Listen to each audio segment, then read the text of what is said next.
All right, the big question here for Wednesday, January 22nd. Has the MLS shed the retirement league label?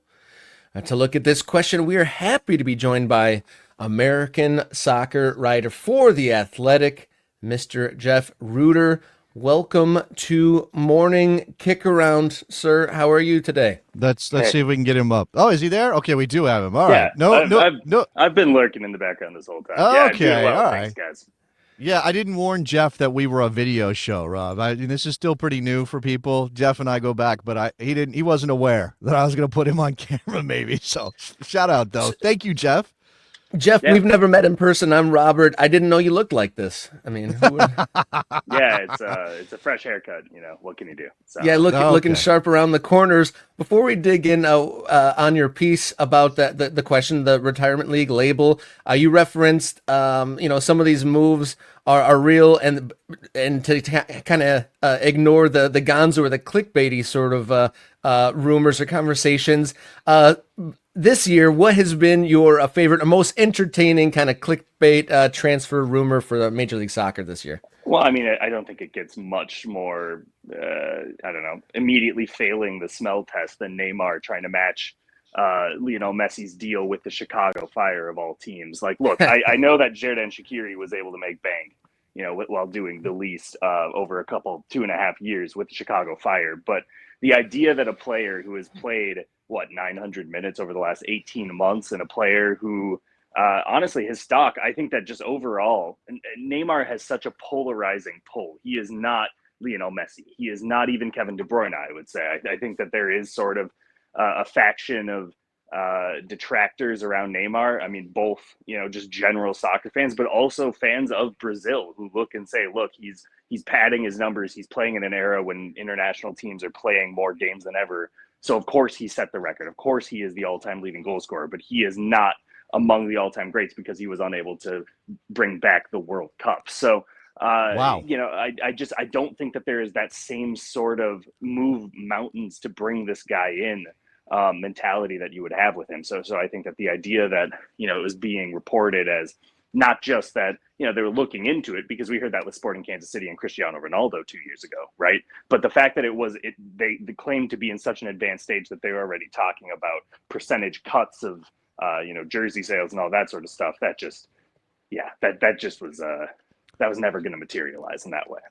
Yeah, I definitely think that the thing about Neymar that's different than a Messi, obviously Messi's on a different level in terms of his career accomplishments, but it's clearly that Neymar, his reputation is of a fragile player. Like, I mean, it's not just Right. injuries; it's sort of the way he plays.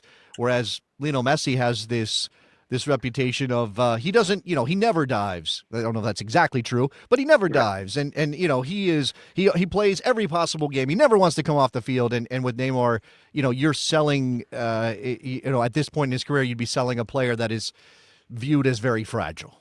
Yeah, and I think that he of the like detractors of the sport in like the broader sports landscape who talk about flopping, I think that the clip I see most often is Neymar actually at what would it have been, the 2018 World Cup, where he did kind of a triple barrel roll. Yeah, that's a big time meme. None of those for Messi, right? Yeah, exactly. And look, that sort of stuff does linger, and it does, unfortunately, for a market that's so confused about what a World Cup's importance is that it asked Bastian Schweinsteiger if the Chicago Fire will win one. That's going to be their only lens into the sport. And so if part of a move like bringing in Messi, Neymar, I guess De Bruyne, maybe part of the move is to try to galvanize the general sports fan in the market to say, hey, you should show up because we have one of the best and you're an American sports fan and you expect the best from your American sports teams. It's a tougher sell if that's their only knowledge of a player like that. Yeah, Jeff, I want to talk about your piece, which we do have the headline up on the screen. So everybody who has an Athletic subscription, go check it out. If you don't, get an Athletic subscription and support people like Jeff as he writes on American soccer. MLS has shed its retirement league tag. Its recruitment is building for the future.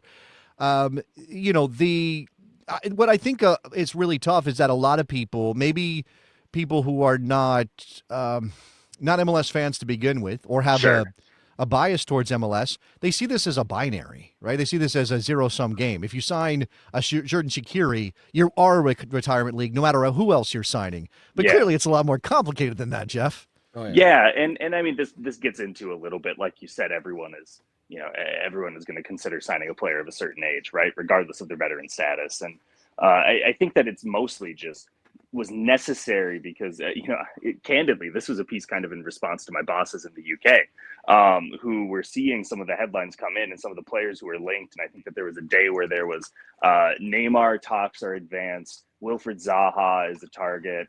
And just like a couple of other players who came in and they're just like, okay, so are we back to like the 30 somethings club, after Lionel Messi? And I was like, no.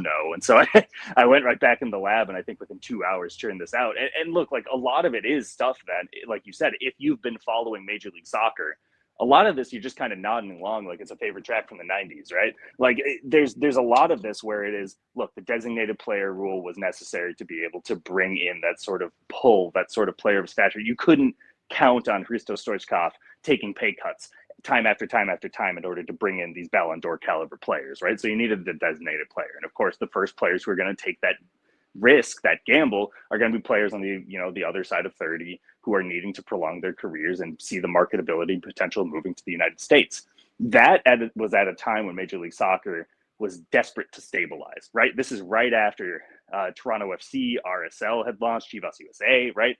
And so there's this necessity to be able to bring in these players where you can guarantee fans will come to see 6 to 12 of your teams any given day, just to keep the cash flowing and keep the league going, right? And now we are so far past that. We aren't talking about existential crises on an annual basis. We're talking about squad building plans. We're talking about academy structures. We're talking about sell-on percentages. We're talking about competing in international youth tournaments with the biggest clubs in Europe, right? And I think that there's just kind of a failure to recognize that, especially when every January, specifically in January, because I think that, look, obviously MLS's calendar is flipped from the European standard. So this is the point of the European year when clubs are desperate to offload bloated contracts for aging players so that they can recruit and bring in reinforcements of a younger age, right? And so when you see let's say Wilfred Zaha was with Crystal Palace right now, right? I know that he moved to Lyon and was on loan with Galatasaray before he moved to Charlotte FC, but let's say he was with Crystal Palace. And let's say that he was rotational or a bench figure, given all the young players that have signed since dating back to Patrick Vieira's time with Crystal Palace. If they were really desperate to offload him and Charlotte FC came in, then that's the banter move of the year, right? Because it's, okay, Wilf Zaha was our top earner. He was only playing about 400 minutes, and now he's off to MLS, Classic Retirement League. But it's just a failure to recognize like the broader evolution of MLS as a sporting circuit. It's changing role in the global transfer market. I would say since Alphonso Davies and Miguel Almiron moved in the same winter. And it's just like, like you said, it's not a binary. You need to find that gray area. And so this is basically spelling out that gray area for people who don't follow MLS as closely as, regular listeners of this show might. Well, I'm going to say this, and you don't have to comment, Jeff. I read the piece, and it definitely felt like it was aimed at a non-American audience with the tone of the piece. And I will leave it there because I don't want to get you in trouble with your bosses. But look, you mentioned Cucho Hernandez and Riqui Puig. Those are the two players on the screen in the image that's attached to the story. And Harry in the chat has commented. He said the problem is star European players are older. MLS is not a retirement league, but until they can get star players from Europe in their prime. I mean, this is the thing, right? Like, they are. This is there are some cases of that, and obviously we should talk about that. But what I think Harry is saying is sort of like the players who could be starting for Champions League level clubs in the top 5 leagues are not choosing MLS at 23 and 24, which is that's a kind of a ridiculous ask at this point in the league's history. And it's a really big question as to whether or not the league will ever get to a place to truly be able to attract players who could start for those kinds of clubs, not just because of money, but because of prestige. Like, is there ever a world in which we can imagine MLS having the same kind of prestige as the Premier League? That's a really tough ask. Yeah, but I don't think that that's an apples to apples comparison because of the strength of UEFA, right? Like, that's just kind of that's not acknowledging the fact that FIFA's support of the confederations was not balanced and was not fair and was not concentrated equally until very recently under the current president, I would argue. And I think that when you look at the UEFA Champions League, there's no other competition that competes with that. Major League Soccer is regularly signing players who start and win finals in the Copa Libertadores, but we don't necessarily hear about, is Major League Soccer ever going to be as big as Brazil or Argentina, right? And I think that the amount of money that is in this sport at the highest levels, and when we talk about the highest levels, yeah, we're talking about the Champions League. It's very, very difficult to contend with that. So I don't even think it's really look, I mean, you remember a decade ago, Don Garber was saying all these things about we need to be a league of choice and we need to be a top 10 league and a top 8 league. And it kind of shifted with every state of the league press conference. But the reality of it is, unless or until there is a major change, and the major change I'm thinking of is the Super League, that hierarchy is just set in stone. I don't think that it's kind of a one. If you make one competition, it's a guarantee. Like, I don't think anyone's looking and saying Denmark or Belgium is a level that MLS can never aspire to reach. I think many would actually argue that they're already there on the standard of competition and balance in particular.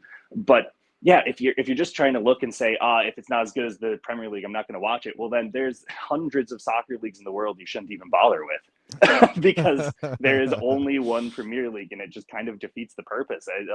Again, this goes back to that American mentality of you are used to seeing the best American football league is in America. The best baseball league is here. The best hockey league, the best basketball league, but just America was late. America was decades and decades late to the party, as has been very well chronicled over the past couple of decades. And this is the reality of it. Like, I don't know. I think that I've also found, I will just say in closing, I think I found that most soccer fans have room in their hearts for at least 2 clubs. So I think that there's still a way to get that Premier League itch, even if you are, supporting and grappling with the reality that Major League Soccer is not as good as England's Premier League. In your piece here, you document all the different ways that Major League Soccer has introduced different mechanisms of ways to get players that aren't just the DP. Just last week, MLS introduced the cash trades scheme, but the part that surprised me the most was the immediate introduction in the middle of January. So, has there been any reasoning given why they did it with immediacy, and almost makes me think, like, who does that benefit most in the short term to introduce that now in the middle of the off season? Yeah, that's a good question. I think that the real benefit is for clubs that are trying to plan out both transfer windows, because usually a sporting director isn't just looking at the immediate window, they're also thinking about the next one and realistically the one after that as well. And if you are starting to field bids for a player, I'm just going to pick on, I'm trying to think of a guy who just left Major League Soccer recently. But, if you're going to sign Miguel Almiron, let's say that he's getting the offers in 2018 and you're only getting like $5 million offers from abroad. Okay, well, that's not necessarily what you brought him in from Lanús for. So what are you going to go ahead and try to barter with? MLS teams here, okay, well, he's ready for a move. He wants to get out of Atlanta and he wants a market. Okay, well, what are you going to give him? $500,000 of allocation money? That's not as good as a $5 million transfer fee, even if it's below market value. So I would say that while the January window is open for Europe, it makes a lot of sense that MLS teams should have the ability to bid against those clubs if there is a player that they see as ideal. And I think that there are a couple of obvious ones that my friend Tom Bogert has reported. Evander of Portland, Luciano Acosta of Cincinnati. If they're disgruntled now, it makes sense to not risk losing them at cut rate deals to Liga MX or in Argentina, most likely, I would guess.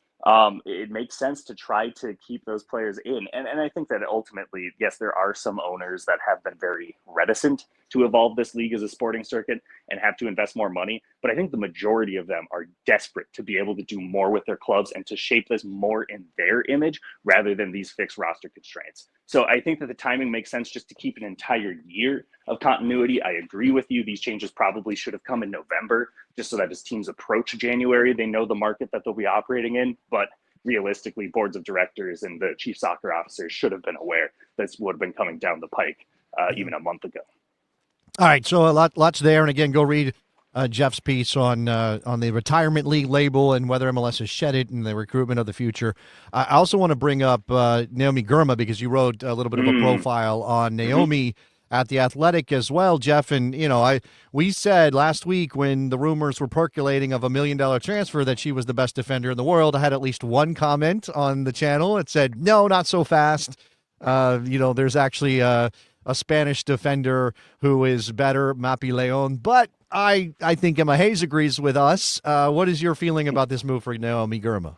Yeah, and I jumped in, as you were discussing kind of the tail end of the last segment with would Emma Hayes have played a role there. And I think that with one thing that's difficult is when you have a milestone as big as like the first $1 million player, you kind of need to make sure that the player you're spending on is good for it, because there's going to be, relative to most transfers, a little bit more pageantry and circus around this sort of signing. There's going to need to be a level head and the ability to handle that sort of pressure. And I think that time and again, Naomi Girma has proven that she is beyond her years in handling that pressure, whether we're talking about being a top performer at the 2023 World Cup when the U.S. was at its worst in program history, whether we're talking about debuting and winning Defender of the Year as a rookie and then following it up by leading the Supporter Shield, winning San Diego Wave with another Defender of the Year trophy, right? If we're talking about the 2024 Olympics and in a tournament that was so often, headlined by the attacking talent, putting in probably the best performance of any player at the tournament in the semifinal against Germany, which was such a dominant performance that I just zeroed in on that in this profile, right? Like it's just, there's a certain standard that you need to hit if you're going to be able to be a record setter like this, but you also certainly need to be able to have the mental wherewithal. And I think that Naomi Girma certainly has that. And I think it just makes a lot of sense when you look at her age, when you look at the lack of mileage on her legs, just given the nuances of the American college system and not having played as much as a 27, 28-year-old defender may have with her reputation and pedigree, the marketability of being a U.S. women's national team player. I think it just checks a ton of boxes here for Chelsea.